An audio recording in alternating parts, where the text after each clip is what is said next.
कि आप कभी कभी तो हमारा इतना सम्मान कर देते हो कि हम उस लायक हैं भी नहीं, वहां तक की पहुंचा देते हो। ये आपकी महानता है, ये आपकी महानतम गुण है।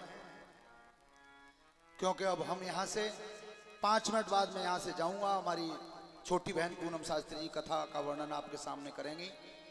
लेकिन अभी विधायक जी ने यह कहा था कि कथा कोई भी हो, चाहे महाभारत की हो सकती है, भागवत की हो सकती है, किसी भी पुराण की हो सकती है, लेकिन आप बिना राम के उसे जोड़ नहीं सकते। क्यों नहीं जोड़ सकते?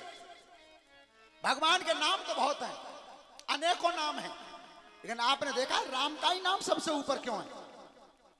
राम का नाम सबसे ऊपर क्यों है? यह जंगल में देवर्षि नारद ने मांगा था भगवान श्री राम से। जब भेंट हुई थी तो देवर्षि नारद कहते हैं, लिखा गोस्वामी जी ने रामचरितमानस में, क्या कि यद्यपि प्रभु के नाम अनेका,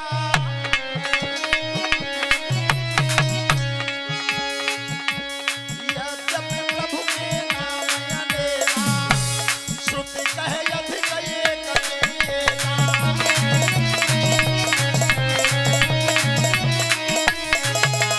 राम सकल नाम अनुते अधिका, ओहो नाथ जग खगन अवधिका।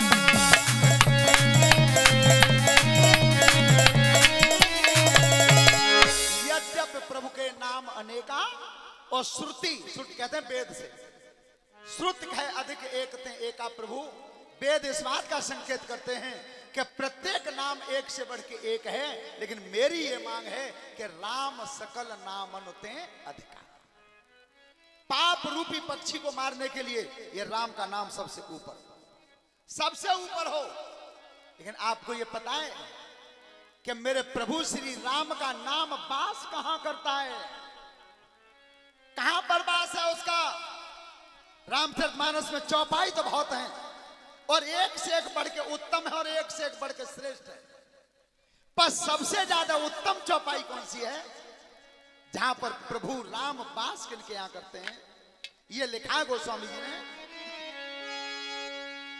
के जा पर कृपा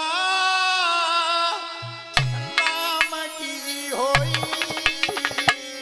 और ता पर है कृपा करें सब कोई। राम सिया राम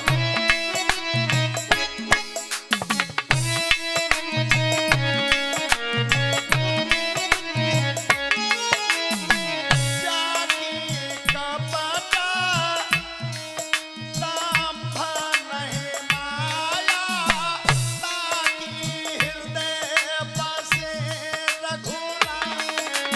राम सिया राम बोलो।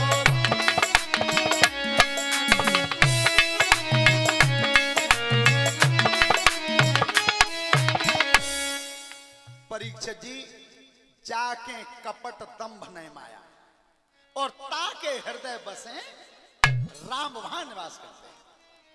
और एक और अमूल्य बात बता रहा हूं, सभी नौजवान बच्चे ध्यान से सुने, कि आज अगर थोड़ा सा भी धन बढ़ जाता है और पद बढ़ जाता है, तो परिचय जो आज दिया जाता है वो केवल धन से और पद से दिया जाता है।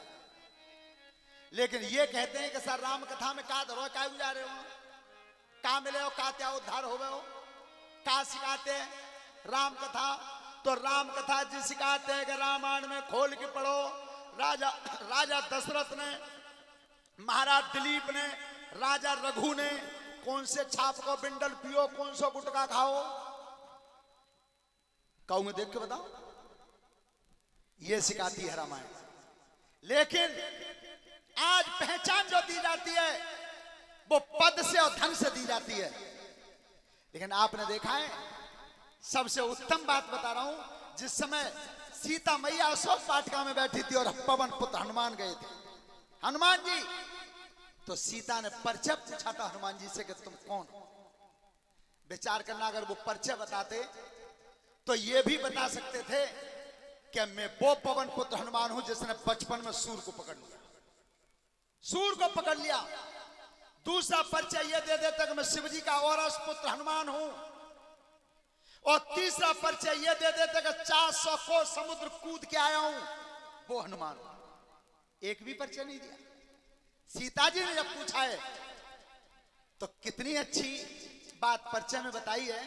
विधायक जी तो हमारे रामचरितमानस के स्वयं बड़े ज्ञाता हैं, लेकिन परिचय देना तो ऐसे देना जो हनुमान जी कह रहे हैं। क्या के राम दूत में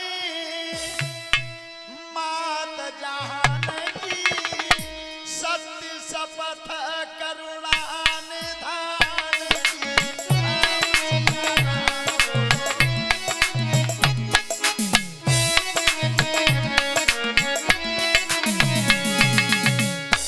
कितना परिचय बताया भैया। तुम जो भी पूछ रही हो, मेरी तो केवल टोटल औकात इतनी है कि मैं प्रभु श्री राम का एक छोटा सा दूत हूं, और किस्मों खाई तो उन्हीं की और किसी की नहीं। सत्य शपथ करुणा निधान की, मैं भगवान प्रभु राम की कसम खा के कहता हूं कि मैं उनका एक छोटा सा दूत हूं भैया। जाते ज्यादा बड़ी पहचान मेरी कोई नहीं। और कितने बड़े बलवान थे कि जेहगिर चरण दे हनुमंता, चले सोगा पाताल तुरंता। जब पर्वत पर पैर पड़ जाता था वो रसातल को चला गया। और इतना बड़ा बलवान कह रहा है कि मेरी कोई औकात ही नहीं है, केवल इतनी औकात है कि मैं प्रभु श्री राम का एक छोटा सा। और ध्यान करें कि सूचना दूसरी तरफ से, विधायक जी आपसे हम हाथ जोड़ के क्षमा मांगते हैं। हमारी कथा दूसरी जगह चल रही है, लेकिन सेलू की वजह से हमें यह कह के आना पड़ा कि हम दवाई लेने जा रहे हैं, और फोन बंद कर लिया है हमने।